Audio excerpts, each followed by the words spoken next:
پہلے آپ دیکھیں، اگر کوئی بندہ یہ کہتا ہے کہ نبیوں کو غیب کا علم نہیں ہوتا، اگر کوئی یہ کہتا ہے تو آپ سمجھ رہے ہیں کہ اس نے قرآن کے ایک حرف کو بھی نہیں پڑھا۔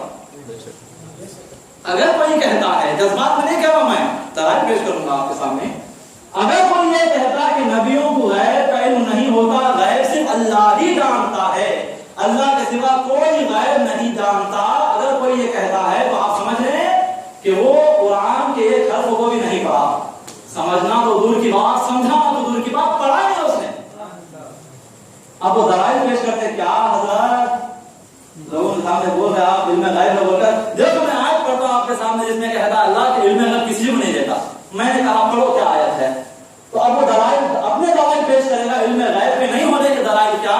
اللہ تعالیٰ ارشاد فرماتا ہے وَمَا كَانَ اللَّهُ لِيُطْلِعَكُمْ عَلَى الْغَيْبِ، اللہ کی یہ شان ہی نہیں ہے کہ تم لوگوں کو غیب کا علم بتا دے، تم لوگوں کو، دیکھو اللہ خود کہہ رہا قرآن میں کہ اللہ کی یہ شان ہی نہیں ہے، لیکن اللہ کسی کو غیب بتاتا ہی نہیں ہے، تو لہٰذا آپ کیسے بولتے ہیں کہ علم غیب ہے؟ میں کہتا ہوں آگے بھی پڑھ، یہ تو آدھی آیت ہے بھائی، پورے آیت پر وَمَا كَانَ اللَّهُ لِيُطْلِعَكُمْ عَلَى الْغَيْبِ، اللہ کی یہ شان نہیں ہے کہ وہ غیب کا علم کسی کو بتا دے۔ فوراً آیت توڑ کر میں نے اسی آیت میں فرماتا ہے وَلَكِنَّ اللَّهَ يَجْتَبِي مِن رُّسُلِهِ مَن يَشَاءُ، لیکن ہاں اپنے رسولوں کو چن لیتا ہے، غیب دے دیتا ہے، رسولوں کو چن لیتا ہے اور غیب دے دیتا ہے۔ وَلَكِنَّ اللَّهَ يَجْتَبِي مِن رُّسُلِهِ مَن يَشَاءُ، اپنے رسولوں کو منتخب کر لیتا ہے، چن لیتا ہے، پسند کر لیتا ہے، علم غیب سے مالا مال کر دیتا ہے۔ جس آیت میں اللہ نے یہ کہا کہ کسی کو غیب نہیں دیتا، اسی آیت میں کہا کہ میں نبیوں کو غیب دیتا ہوں، مطلب اللہ یہ بتانا چاہتا ہے کہ غیب تم لوگوں کو نہیں دیتا، لیکن میرے جو اپنے رسول نبی پیغمبر انبیاء ہیں مرسلین ہیں انہیں میں غیب دیتا ہوں۔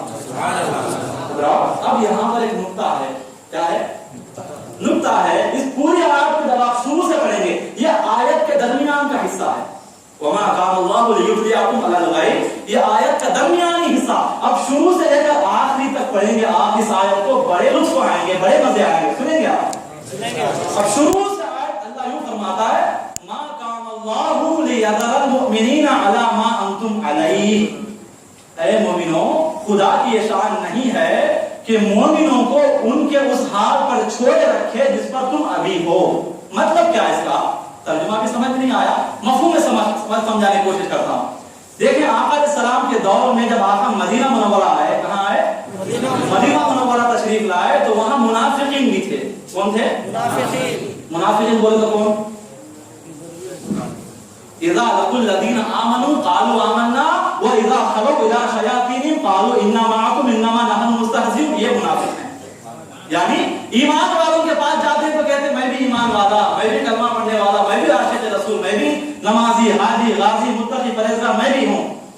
واذا خلوا الى شياطينهم، جب وہ اپنے سرداروں کے پاس جاتے ہیں تو کیا کہتے ہیں؟ انا معكم، ہم تو تمہاری پارٹی سے ہیں، ہم تو تم میں سے ہیں، ہم مسلمانوں کے ساتھ مذاق کرتے ہیں، مسلمانوں کو ٹوپی پہناتے ہیں، یہ کہے گا کہ ہم تم میں سے ہیں۔ یہ منافق، یعنی دل میں کفر ہے، زبان پر ایمان ہے، مسلمانوں سے ملتا تو کہتا میں مسلمان، اپنے سرداروں کے پاس جاتا تو کہتا اپنی حقیقت بتاتا میں مسلمان نہیں، وہ تو مذاق کرتا ہوں ان کے ساتھ۔ یہ منافق، دل میں کچھ اور، زبان پر کچھ اور۔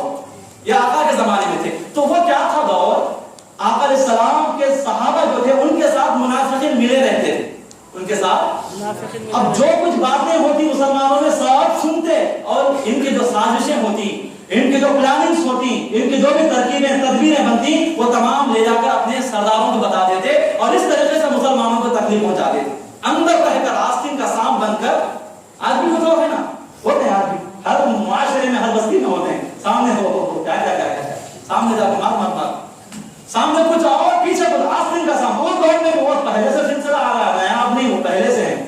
تو منافقین جو اندر رہ کر مسلمانوں کی جڑوں کو کاٹنے کی کوشش کرتے تھے، تو صحابہ یہ چاہتے تھے، کیا چاہتے تھے کہ آقا علیہ السلام کے ذریعے سے کچھ ایسا پیغام آئے یا اللہ کی طرف سے کوئی ایسی وحی آئے کہ جس کی وجہ سے منافق الگ ہو جائے، مومن الگ ہو جائے، تاکہ یہ منافق ہمیں کوئی نقصان نہ پہنچا سکیں۔ تو اب کیا ہوا؟ ایک مرتبہ آقا علیہ السلام نے اعلان فرمایا کہ لوگوں، جب میری امت جب میری امت ابھی مٹی کی شکل میں تھی. کون سی شکل میں؟ یعنی ابھی ہم بنائے نہیں گئے تھے. جب پوری امت مٹی کے شکل میں تھی تو میرے سامنے اس امت کو شکلوں کے طور پر پیش کیا گیا. یعنی ہم مٹی تھے, میری شکل پیش کی گئی, آپ کی شکل پیش کی گئی, دادا کی شکل, پردادا کی, تمام امت محمدیہ کو شکلوں کے ساتھ پیش کیا گیا اور بتایا گیا